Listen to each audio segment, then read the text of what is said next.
Tidak ada amal yang paling afdal dilaksanakan di akhir zaman ini selain daripada zikir. Karena yang paling banyak melalaikan kita Twitter, BBM, WhatsApp, FB, Twitter, browsing, launching, surfing, macam-macam, membuat kita lalai daripada Allah SWT. Maka berzikir, ya Rasulullah, ayul a'mal khairun, apa amal yang paling baik ya Rasulullah? Di antara amal-amal yang banyak ni, apa amal yang paling baik? Apa kata Rasulullah? Antufariqad dunya, kau mati meninggalkan dunia, walisanuka ratbun, lidahmu dalam keadaan basah, bizikrillah, berzikir dengan Allah. Inilah yang saya bingung sampai hari ini, Ustaz. Kenapa? Ustaz Anu kata zikir paling elok subhanallah, Ustaz ini kata zikir paling baik Allah Allah, Ustaz ini kata zikir paling bagus astaghfirullah, Ustaz ini pula berkata zikir yang paling eloknya astaghfirullah. Lalu satu pun belum saya amalkan. Pilihlah salah satu.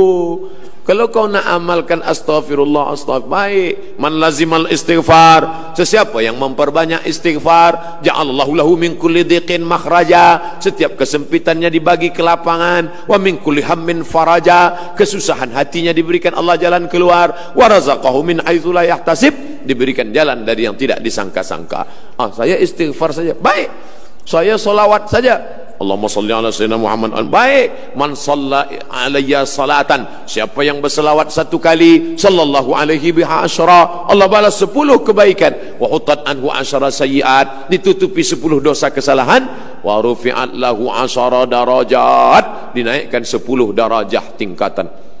Kalau banyak berselawat, dinaikkan 10 darajah tingkatan. Banyak-banyak berselawat. Guru saya mengasihi saya, subhanallah bihamdihi subhanallahil azim subhanallah, baik, tak salah. Banyak-banyak zikir, jangan sampai putus zikir. Zikir ni hisnul hasin, menjadi benteng tembok kita. Masuk ke hutan, pergi ke tempat macam-macam, datang hantu setan, jin mengganggu, maka tak ada tempat lain daripada zikir. Puncak daripada zikir, zikir itulah yang akan menolong kita nanti saat malaikat maut mencabut nyawa. Datang zikir yang selalu kita sebut itu, membuat kita menyebut akhir kalam la ilaha illallah. Apa hukum jadi tukang make up kawin, juru solek? La tabarrujna tabarrujal jahiliyatil ula, janganlah bersolek-solek jahiliyah. Ada yang boleh sebab dia lepas sakit, dia habis sakit, jadi muka dia, wajah dia ni pucat. Kalau nampak kita dalam gelap, kita pun lari.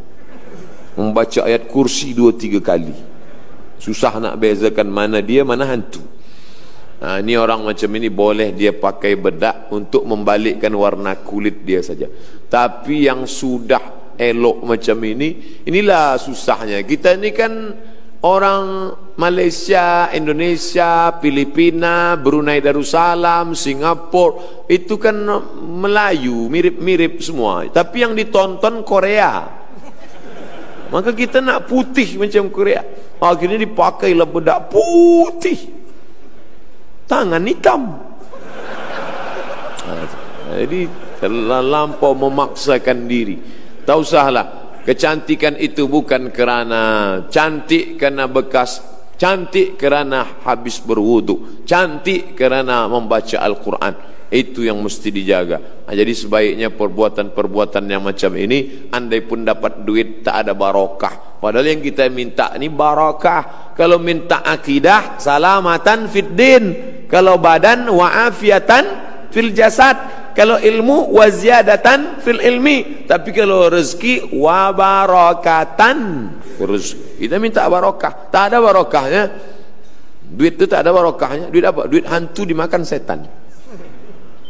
Ustaz Somad, semoga Allah merahmati Ustaz Syahlu Alfian. Amin. Macam mana kita mengenal Allah 100% ibarat tidak kurang tak lebih, boleh menjurus atau khusyuk mengerjakan solat. Bagaimana kita mengenal Allah?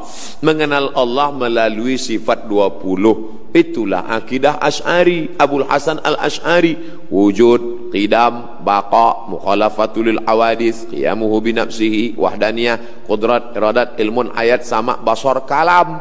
Makanya dulu ulama membuatkan sifat 50, 20 sifat wajib, tambah sifat mustahil, tambah sifat jaiz, tambah sifat nabi, tambah mustahil bagi nabi. Itu ulama Ahlus Sunnah wal Jamaah, supaya mengajarkan dia, karena Allah tidak berupa. Kalau dipejamkan mata nampak hitam, putih, merah, hijau, kelabu, itu bukan Allah. Walam yakul lahu kufuwan ahad. Dari mana dia tahu? Mukhalafatuhu lil hawadis. Banyak-banyak laksanakan, beriman, beramal, berilmu, makan halal. Allah yang menurunkan khusyuk. Khusyuk itu bukan dari kita, dari Allah. Tapi yang menyiapkan cawannya kita, yang menyiapkan gelasnya kita. Kita siapkan dengan ilmu, Allah yang menurunkan. Walladzi anzalas sakinata fi qulubil mu'minin. Dia yang menurunkan sakinah, khusyuk ke dalam hati orang beriman. Boleh jadi yang berbicara khusyuk ini lebih tak khusyuk. Boleh jadi dia tidak tahu tentang khusyuk, tapi Allah bagi dia khusyuk. Kenapa? Karena hati dia bersih. Siapkan ilmunya, Allah akan berikan. Tapi kata Syekh Ali Tontawi, khusyuk itu kata dia paling tidak connecting, tak putus antara mulut dengan hati. Bismillahirrahmanirrahim. Makanya solat itu mulut bergerak. Datang tabi'in bertanya kepada Khabbab ibnul Ars, ya Khabbab, ya, Nabi itu kalau solat mulutnya bergerak atau tidak? Kata Khabbab, Nabi kalau solat mulutnya bergerak. Dari mana kamu tahu? Bittirabi lihyatih, aku tengok jenggotnya bergoyang. Ini sekarang ada orang solat diam, tak apa dia baca. Ajalah Allahu Akbar kabira walhamdulillahi katsira wa subhanallahi bukratan wa asila. Mulut dengan ini berarti fahami apa yang dibaca. Saya tidak suruh hafal satu persatu, hafal artinya, enggak. Bila ada yang menghafal artinya baik, tak salah. Tapi kalau sampai dia tak hafal, tapi paling tidak dia paham. Inna salati wa nusuki wa mahyaya wa mamati lillah la syarika lahu wa bidzalika umirtu. At-tahiyatul mubarakatus shalawatut thayyibatul lillah. Dari tempat wudu ke dalam masjid jangan lagi tasbih. Tak boleh tasbih. Nabi melarang tasbih. Tasbih, tak boleh tasbih. Kenapa? Merusak khusyuk. Dari tempat wudu tasbih, bukan tasbih, tasbih. Subhanallah, subhanallah. Datang orang sebelah kita nak bertanya, esok jadi macam mana kita pejabat? Subhanallah, subhanallah, subhanallah. Jaga hati. Qul amrabbin nas, malikin nas, ilahin nas, Allahu Akbar. Macam naik kereta juga. Kadang-kadang udah agak-agak lari ke tepi, naikkan balik. Naikkan balik. Harus sentiasa waspada, harus sentiasa. Begitulah khusyuk itu dari awal sampai akhir. Selepas salat tetap juga kita khusyuk. Selepas salat tetap zikir, tak pernah putus. Nah, itulah mengapa dibuat tulisan-tulisan Arab, tasbih di tepi rumah, di tepi jalan. Supaya apa? Mata melihat, telinga mendengar. Inna sam'a, telinga mendengar. Wal basar, mata memandang. Wal fuad, berpikir, merenung. Ini tiga ni tak boleh putus. Telinga mendengar, mata melihat, hati merenung. Nah, ini masuk dari telinga ke hati, masuk dari mata ke hati. Maka melihat tulisan-tulisan cantik ini, Masya Allah, la haula wa la quwwata illa billah. Apa bacanya? Entah, tak tahu. Fahiya ilal alqani fahum muqmahun wa ja'alna min baini aydihim saddan wa min khalfihim saddan fa aghshaynahum fahum la yubsirun. Surat Yasin. Masya Allah. Di akhir, apa cara pembersih hati? Sakitnya apa? Sakitnya hasad. Doakan orang yang hasad itu. Awak hasad pada siapa? Pada dia. Sebab apa awak hasad? Sebab kereta dia baru. Doakan dia tengah malam, ya Allah, ini orang kereta baru, rumah besar, semuanya baik, maka hilangkanlah hasadku daripada dia, panjangkan umur dia, sehatkan badan dia. Memang berat, sebab bila kita hasad, hati kita busuk, doa kita lain bunyinya. Sehatkan dia ya Allah. Setiap malam bayangkan wajah dia.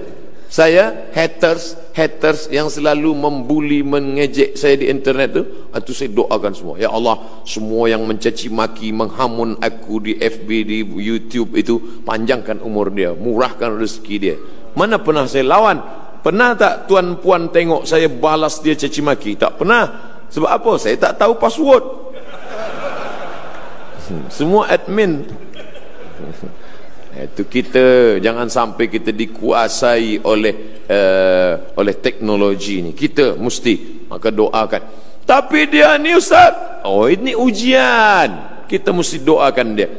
Anak kita berkawan baik, sama-sama satu sekolah, sama-sama baik, tapi rupanya jodoh berkata lain. Anak dia lebih dulu nikah. Datang marah kita, datang hasad, kita tetap datang. Datang jemputan walimah nikah dia, tetap kita doakan. Barakallahu lakuma wa baraka alaikuma wa jama'a bainakuma fi khair. Bersihkan hati. InsyaAllah. Allah doa malam, Allahumma tahhir qalbi minan nifaq, bersihkan hatiku dari sifat munafik, wal hasad, daripada hasad, wal kibriya, daripada angkuh dan sombong, wal riya, daripada penyakit riya dan sum'ah. Minta kepada Allah, Allah yang akan menolong. Intan surullah, kalau kau tolong agama Allah, yang surkum, maka dia akan menolong kamu. Bolehkah ceritakan sikit banyak akhlak Nabi Muhammad sallallahu alaihi wasallam? Sikit banyak, sikit ajalah kalau gitu. Sikit akhlak Nabi akhlaknya kepada haiwan. Kalau kepada manusia biasa, ini kepada haiwan. Datang orang mengambil api, dia bakar sarang semut, dia cucuk-cucukkan sarang semut. Datang Nabi marah. Apa kata Nabi? La yu'adzibu bin nar illa rabbun nar. Tidak boleh menyakiti dengan api kecuali Allah pemilik api. Ada orang susah, ada orang senang menengok semut yang lari tunggang langgang lintang pukang. Senang. Tengok. Bayangkan, kepada semut saja. Tengoklah Nabi Sulaiman alaihissalam, dia tahan tenteranya. Hai pasukan tentera, jangan kamu lalu, jangan. Kata tentera, kenapa? Aku dengar panglima semut sedang berkata, ya ayyuhan namlu dukhulu masakinakum. Hai para semut-semut, masuklah kamu ke dalam sarang, karena Sulaiman dan bala tenteranya akan lalu. Nanti jangan sampai terinjak pecah perut kamu. Yahtimannakum, akan menginjak pecah junud Sulaiman, pasukan Sulaiman alaihissalam. Jadi kalau ikutlah akhlak Nabi, Masya Allah, wa ma arsalnaka illa rahmatan lil alamin. Apa hukum melibatkan diri dengan forex? Semua bisnis. Kalau ibadah namanya fikih ibadah, solat, zakat, puasa, haji. Ada namanya fikih nikah, tolak, li'an, rujuk, khuluk. Ada namanya fikih siasah, mengangkat khalifah, menurunkan khalifah. Ada namanya fikih muamalah, yaitu jual beli, gadai, hutang piutang, arahan, murabahah, permodalan, mudarabah bagi hasil. Maka semua jual beli, kalau tidak ada 3 unsur, maka dia boleh. Tidak ada ghish, tipu. Tidak ada zulm, aniaya. Tidak ada gharar, gambling, judi. Kalau tidak ada 3 ni, gambling. Kalau di dalamnya ada zulm, menganiaya orang lain. Kalau di dalamnya ada ghish, tipu, maka haram. Apapun namanya, ini akan berkembang terus. Bagaimana jual beli? Kalau ada, haram.